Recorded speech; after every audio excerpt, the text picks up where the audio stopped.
Bonjour le monde. Alors aujourd'hui, comment ranger un sac à dos? Je repars en trek 5 jours 4 nuits, celui que j'ai abandonné. Là on repart avec le groupe. Donc je vais vous montrer comment ranger un sac à dos. Ce qui est important pour l'instant, c'est pas ce que j'ai mis dedans, c'est surtout comment le ranger.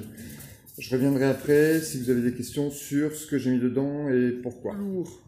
Le plus en bas possible, le plus près en fait du centre de gravité du corps et le plus proche du dos. C'est pour ça que dans les fonds de sac, ici, vous avez toujours une pochette où vous mettez la poche à eau. Généralement, vous mettez entre 1 et 3 litres. Ça va toujours plus près du dos. En plus, c'est plus malléable, ça permet d'amortir un peu. Il faut savoir que la poche du bas, au départ, c'était prévu pour les chaussures. Mais très vite, c'est passé pour les duvets.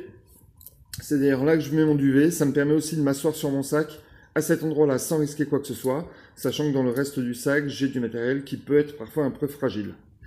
Alors, sur la pochette du côté, j'ai toujours mon PQ, un paquet de mouchoirs, une poubelle à portée de main. J'ai la gamelle de Sky.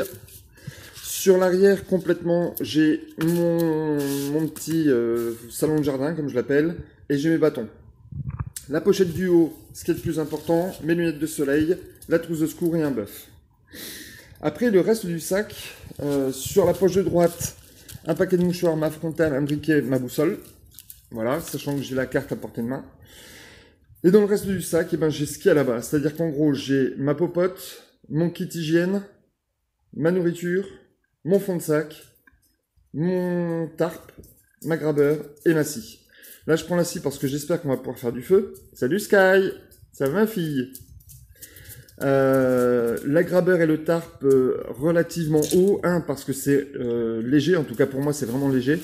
Et deuxièmement, parce que quand on arrive sur camp et qu'il faut s'installer, si jamais il pleut, on va d'abord sortir le tarp et installer le tarp pour protéger le reste de ses affaires. Voilà, je range tout et je vous montre ce que ça donne une fois rangé.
Vous avez pu voir que tout est rentré dans le sac, dans l'ordre à peu près que j'avais dit, tout ce qui est lourd vraiment vers le bas, donc le fond de sac, la nourriture, la popote là, avec le gaz, et plus je suis monté, plus j'ai mis les choses légères, sachant que mon tarp fait un 2,50 m par 2,50 m, il pèse 180 grammes, je peux largement le mettre au-dessus. Si vous avez un tarp plus lourd, mettez-le plus vers le bas, ou alors si vous avez un sac qui s'ouvre aussi par le devant, vous pouvez aussi le mettre plus vers le bas puisqu'il est directement accessible.